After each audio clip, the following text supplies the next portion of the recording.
So as far as what I'm growing in here in October, so this is luffa that I started way back in April, and it didn't really take off until the end of May, so I probably could have delayed starting it.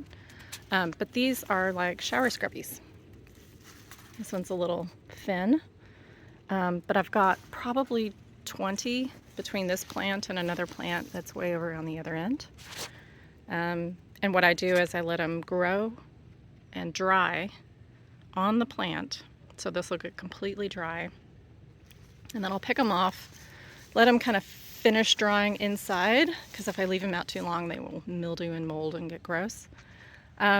Peel the skin, shake out the seeds, which is actually fun for the kids if you can get them to do it, and then soak them in a little bit of bleach, and then you've got some shower scrubbies for just about a year. I have sage, so I plant really intensively. So I've got luffa, sage, basil, green beans, all together. I try to keep the bottom clear, so you can see I've trimmed out the basil on the bottom just to keep airflow going through there. But with the garden beds and with the style that I do where I'm mixing in flowers, I plant pretty intensively. It's not like row crops where you have to space them apart. So that sage has been going for quite a while. The basil's been going like gangbusters all summer. Still doing pretty well. The green beans are fairly new and they are setting flowers, getting ready to fruit. Got some chives over here, and then marigolds paired with cherry tomatoes. So I put in cherry tomatoes at the end of summer. They're pretty quick. They're like a 50-day harvest.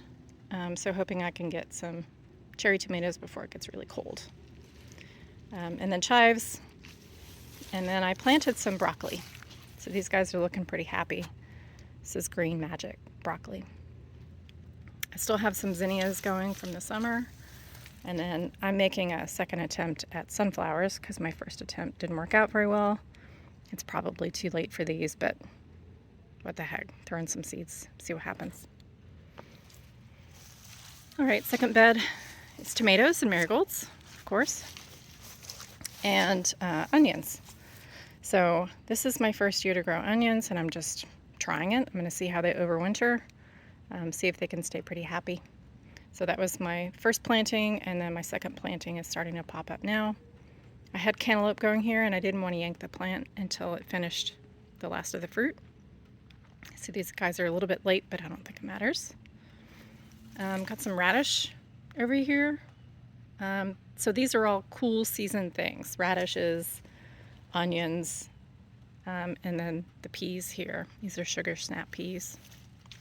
So they should be able to keep going, even with us dipping into the 40s here in about a week or so. This is what's left of my bee balm from the summer, so I probably should trim this back, flopping over the bed like this, but I'm just letting it go. And then we've got more peas climbing up this arch. So I like to grow things over an arch just because I think it looks nice. And I've still got a lot of zinnias from the summer that are pretty happy. More herbs. So again, I'm just mixing in herbs and flowers and vegetables because I like the kitchen garden look. So that's parsley, got cilantro over there. This is my probably 3 rows of carrots, and then I've got some beets here. So I'll add beets in a row over here, and kale seedlings. So these guys have popped up.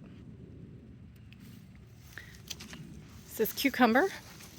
So again, this is another one of those spring crops that you can eke out a little bit of a harvest in the fall.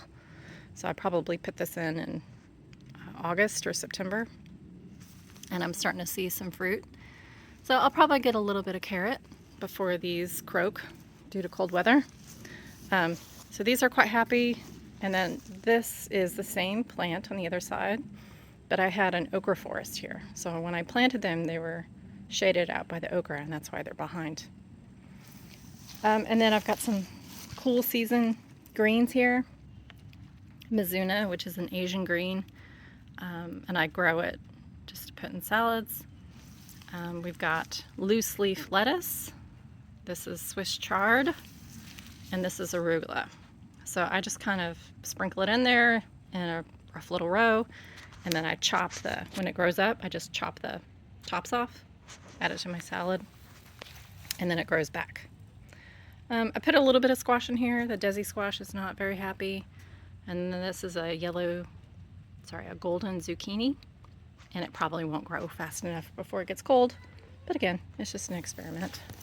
And then a whole lot more luffa here on the other side with sage and thyme in there as well.